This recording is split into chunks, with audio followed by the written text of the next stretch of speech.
Hi everybody and welcome to my channel, and here is another video of some more James Bond trivia.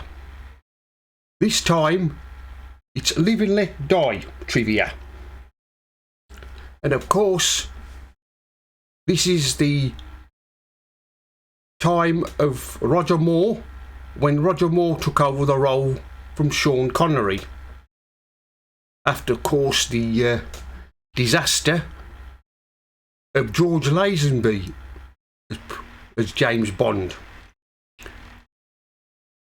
And of course Roger Moore was the Saint. That was in the 1960s, and he was also in another television series, The Persuaders, with Tony Curtis. Well, here we go. It took a crocodile wrangler and stuntman. The villain in the movie was named after him. 6 takes to complete the scene when he doubles for Roger Moore when Bond flees from the bad guys by running across the backs of 3 crocodiles in a swamp. Kananga received $60,000 for the stunt filmed at Swamp Safaris. Sean Connery turned down the astronomical sum of $5.5 million, close to $32 million in 2019 dollars, to play James Bond for a 7th time. Connery gave Roger Moore his personal seal of approval after inheriting the role, calling him an ideal Bond. The producers offered Clint Eastwood the role of James Bond, fresh from his success with Dirty Harry.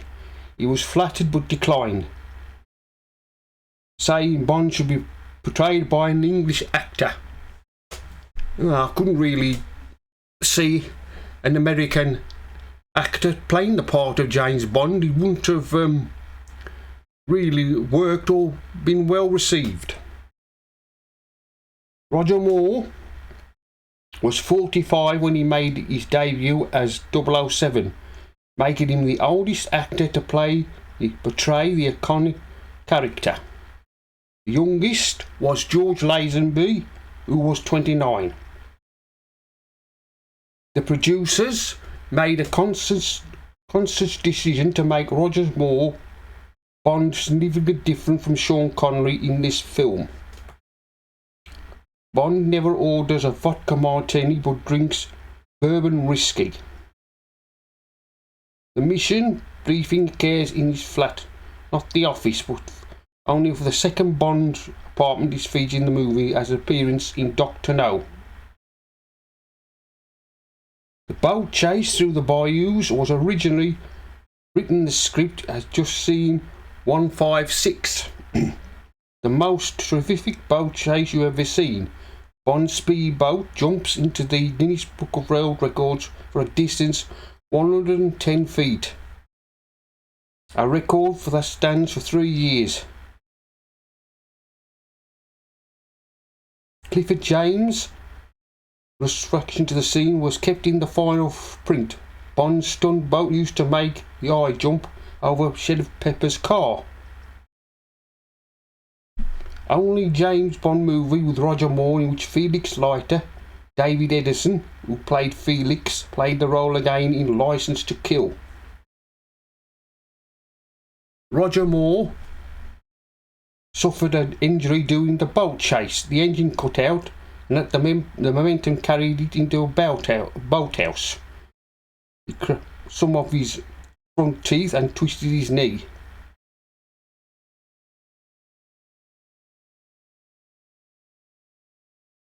Part of the bridge where the crocodile farm was extremely dangerous to film. Such crocodiles were able to jump from the water and attack.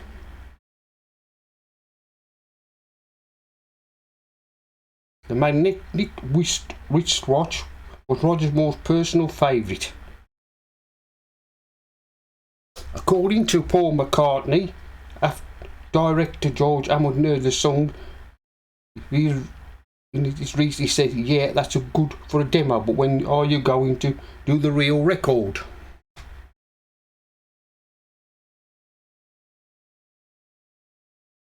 Geoffrey Holden hated working with snakes after his playing Bomberman. He's called up to handle a lot of them. He was particularly against having to play the scene where the character falls into full of them.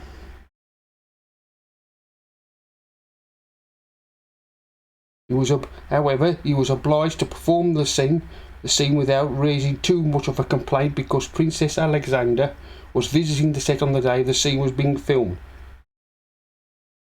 and he didn't want to lose face in front of royalty.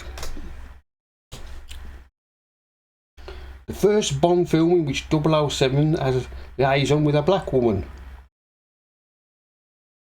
When the movie was released in South Africa, all of Annalie's love scenes were removed due to the apartheid policy of the government.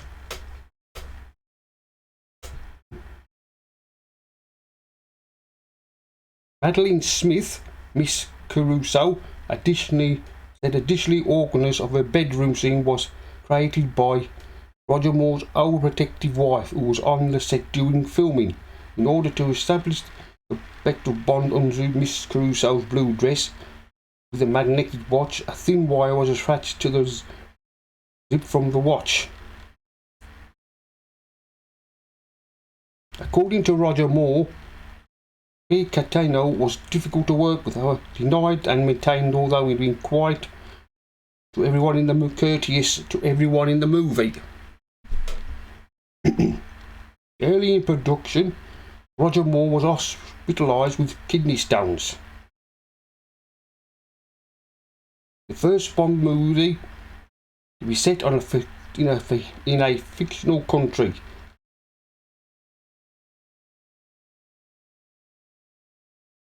Roger Moore had a fear of snakes, just like co-star, had to fall in a coffin full of them. As a result, he hated shooting the scene. In addition, the script supervisor was so afraid she refused to be on set when the actor was filming a scene when he was killed by a snake. Jane Seymour became terrified as a reptile got close.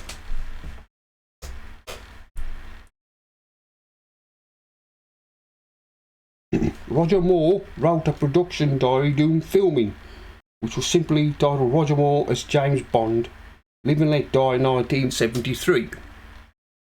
It was published in paperback by Penn in 1973 and features a complete dossier film from the last day, accompanying several pages of the colour stills. On his DVD audio commentary, Sir Roger Moore considered to be his second Bond movie after The Spy Who Loved Me.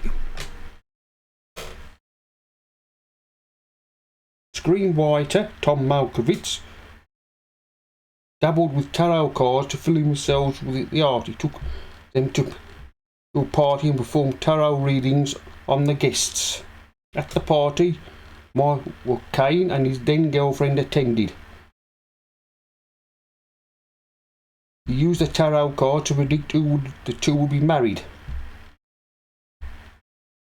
Tom Malkovich originally wrote the Bond to be black with Diana Ross for the part, but one of the producers told him it couldn't be done.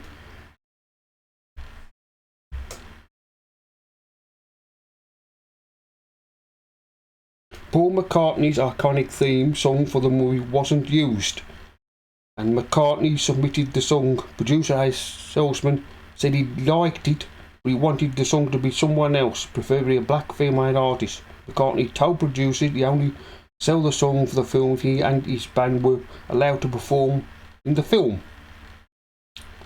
Salzman had passed on and came up with a quiz that he didn't want to turn down McCartney a second time. Jamaica, part-time home of James Bond creator Ian Fleming, was used to film in the location country of Saint Monique. Desmond Llewellyn didn't appear in this movie as Q because Llewellyn was appearing on a television show, Follyfoot. The producers also declined not to include the character, feeling that too much was being made of the film's gadgets, and decided to downplay the aspect much as Llewellyn's annoyance. The movie holds the most watched movie to be on television when it was shown on ITV in January the 20th, 1980. It attracted 3.5 million viewers.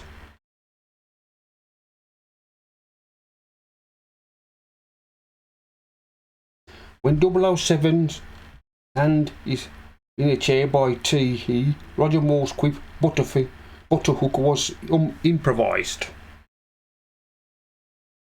Roger Moore was aptly discouraged from raising his eyebrow, as that much of his previous successful character Simon Templar.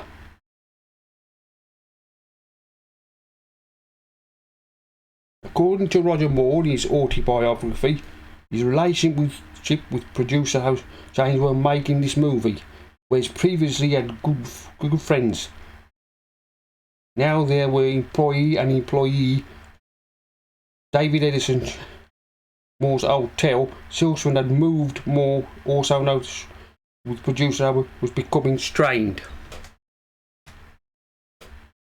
Of course, Sean Connery had the same problem when he was making the James Bond films.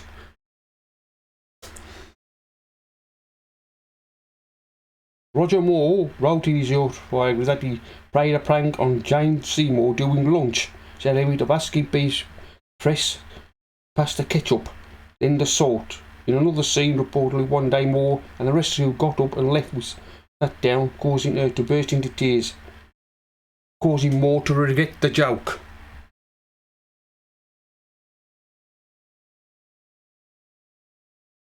Roger Moore became the first actor to perform the gun barrel sequence without an hat.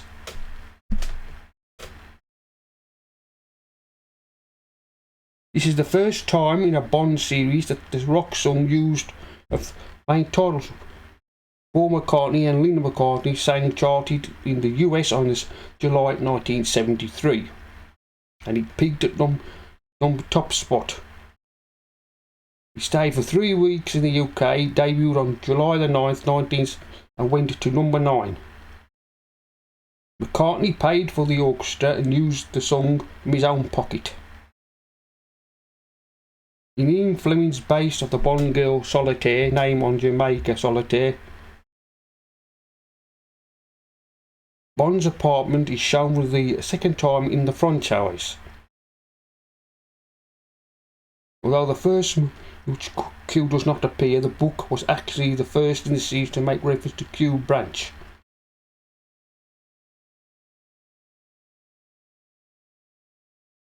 After this movie, Felix Leiter character did not appear again in the Eon offered series until The Living Daylights.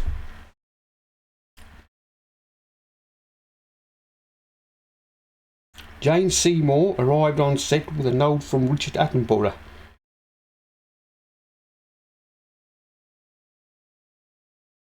A note from Richard Attenborough, she requested sympathetic treatment from to his old daughter-in-law. Made you need a shoulder to lean on. Bernard Lee was very ill during filming, causing the producer to consider replacing him as Hem with Kenneth More. Somehow I couldn't imagine Kenneth More being Hem. Oh.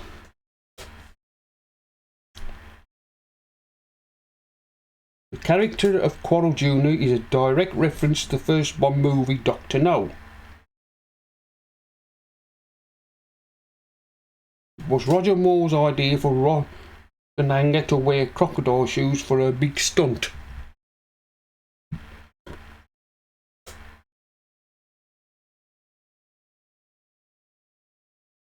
On set of one of the crocodiles in crocodile form was called Old Albert, named after producer Albert R. Broccoli.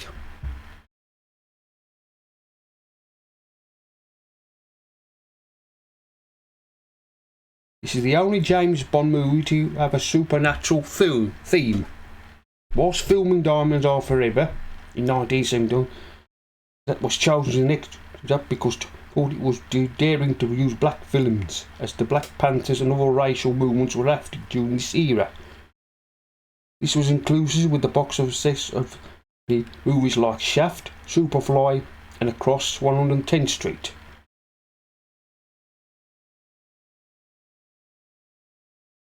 First Bond film does not feature Q, the head of Special Ordnance Branch.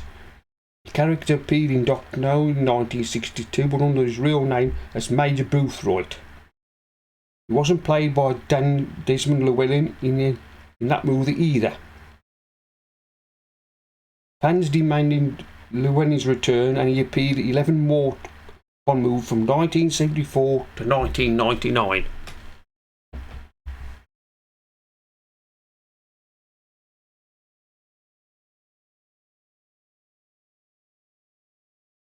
There was some surprise when Roger Moore was announced as the new James Bond, since at 45 he was already 5 years older than Sean Connery was when in Diamonds Are Forever.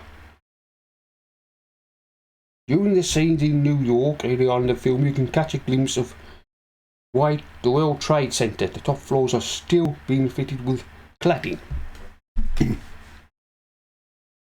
Since director Guy Hamilton was a jazz fan, screenwriter Tom Faustovitz suggested that he film in New Orleans, Louisiana. Hamilton did not want to use Mardi Gras since Thunderball, then Karoo, a similar festival, so after many discussions, the writer and location scouting with helicopters decided to use two well-known features of the city: jazz, funerals and their canals. Live and Let Die was the second James Bond novel written by Ian Fleming. It was first published in 1954.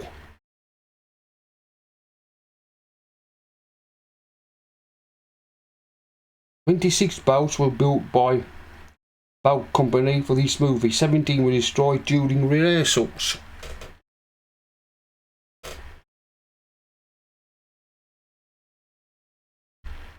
Louis Maxwell had only been included in Diamonds Are Forever during filming as a late addition and asked for pay increase for this movie. She returned to fee, but due to the technical area, the filming of the scene where Bond's house, the start of the movie, extended by 2 days, costing the production more than pay insurance, and she requested.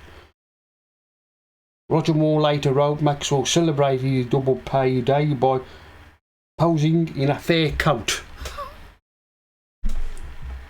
Censorship in the 1970s decreed that girls in America press achievements for the film should have their cleaves skedads since they. Around the time Roger Moore got the part of James Bond at his own telephone number, originally ended in the digits 007.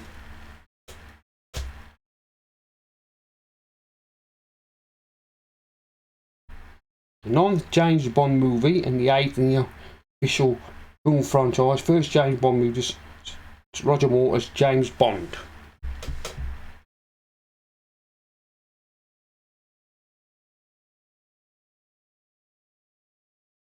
Clifford James and Roger Moore died within 38 days of each other in 2017.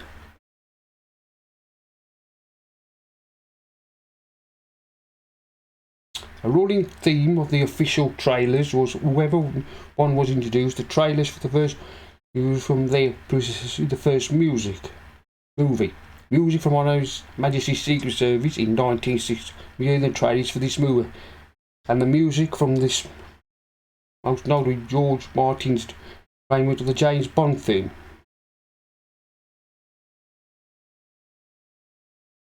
Producer Albert R. Broccoli considered Goldie Hawn and Dame Helen Mirren for Solitaire.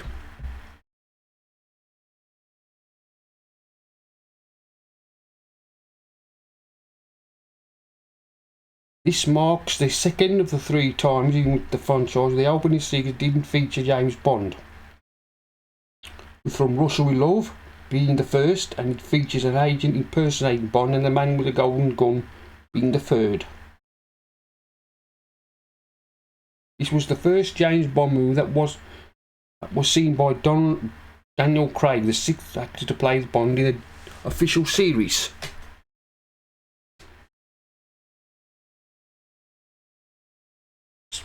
Special security was added for the shooting of the scenes in Harlem, New York.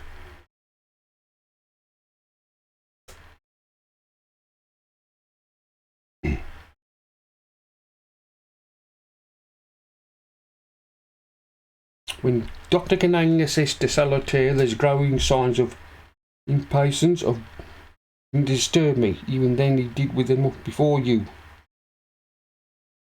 She had the power and lost it and became useless to me. One of the 3 James Bond films in which Bond doesn't wear tuxedo.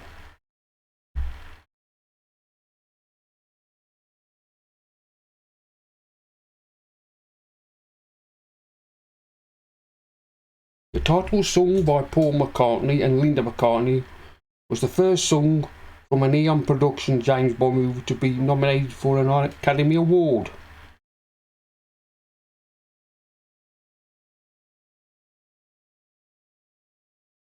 Roger Moore recommended Madeline Smith for the part of Miss Caruso, having worked with her on The Persuade and The Long Goodbye.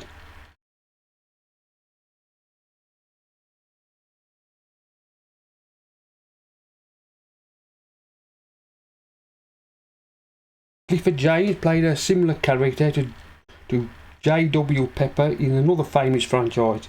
He played a sheriff in Superman 2.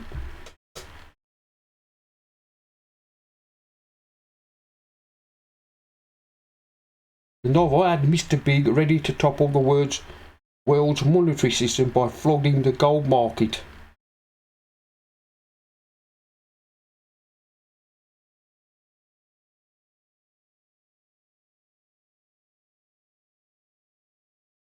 Speaking of which, I'd like to work with Sir Roger Moore. James Moore said Roger was fantastic to me when I was in New Orleans, in Jamaica. He made sure every night that I was okay and safe.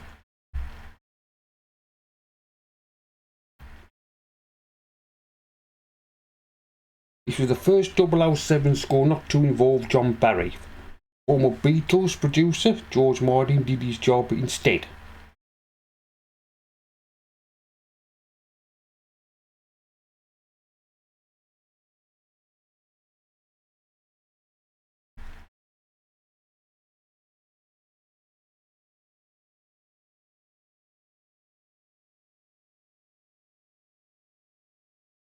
The tarot card seen on the movie's main poster was the Devil, Death and Lovers, and Fortune.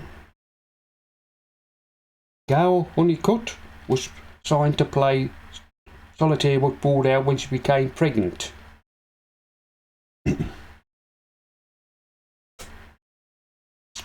First of the 2 times that James Bond and gliding properly in the 1970s. Eon Productions' official James Bond franchise. Roger Moore was the only actor to play James Bond gliding. The second time was in Moonraker.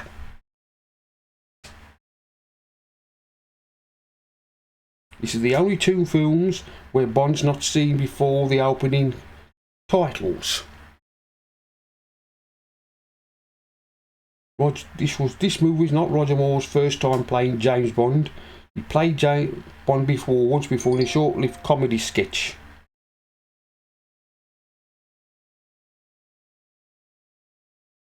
Roger Moore had to take a crash course in bus driving, so he was able to drive a double-decker bus full and a bus chase sequence.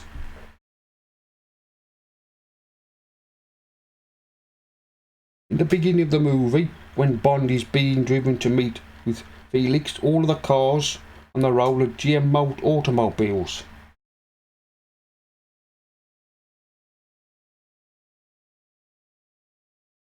Roger Moore should not have been available for the part since his time was committed to Persuaders. When the show in the US, he was released from his contract.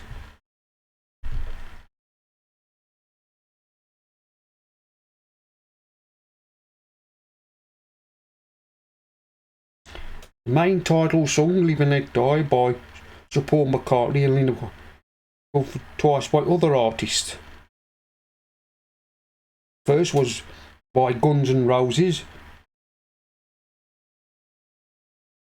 Daisy involving the double-decker bus was filmed in a second-hand London bus, but having the top section removed and took back place on the.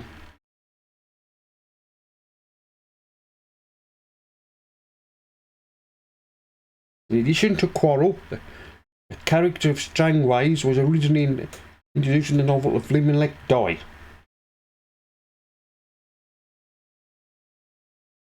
Bond's radio transmitter, which was disguised as clothes and a brush, was reused in Doctor Who episode Doctor Who Revenge of the Cybermen.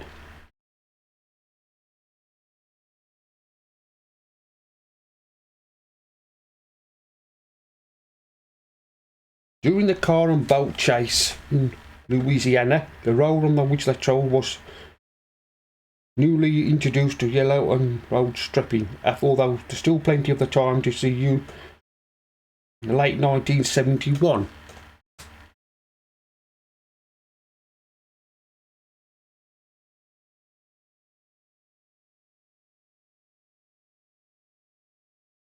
Of all the three James Bond movies to film in Jamaica, Dr. No, Live and Let Die and No Time to Die, all three have featured the CIA agent Felix Leiter character. In Goldfinger in 1964, Bond makes a remark about the Beatles. The movie's title song was performed by Paul McCartney and was composed by George Martin. The second of the three 007 movies that Rich didn't write in his life.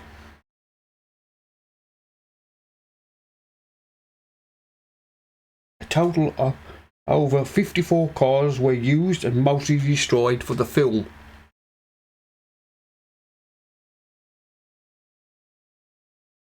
The speedboat chase was originally meant to feature a sequence where Bond is pursued, ran through a water skiing display team. First James Bond movie to feature the word die, a variation of it in the title.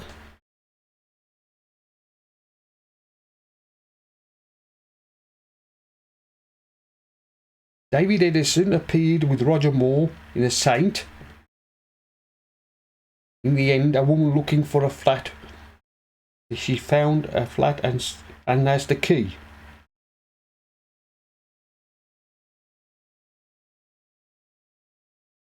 Julius Harrison did the train fight scene without a stunt double.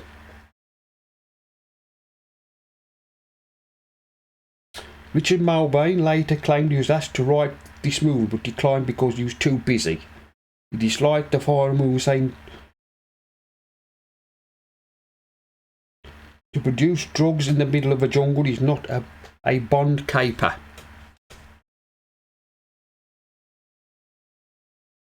For 4 weeks of filming action saw the destruction of 14 cars and 21 speedboats.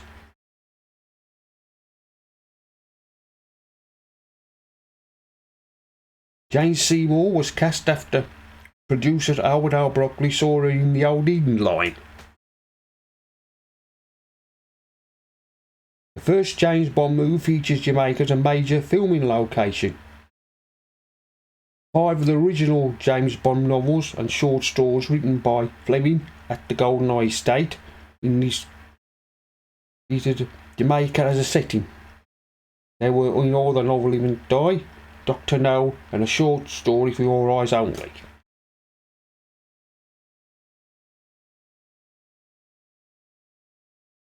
This is the only of the first 16 Bond films to which Richard Mulbane did not contribute the script.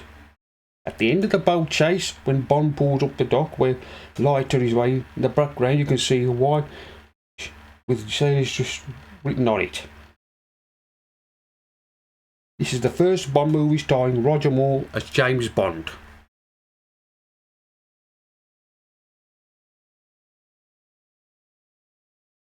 At the New Orleans airport, 7 small planes and a DC-3 were whacked in a plane chase. The royal premiere of the film was held on the 6th of July 1973. Well, that's the end of my Live and Let Die trivia. Like, comment and subscribe, and I'll see you all again in another video.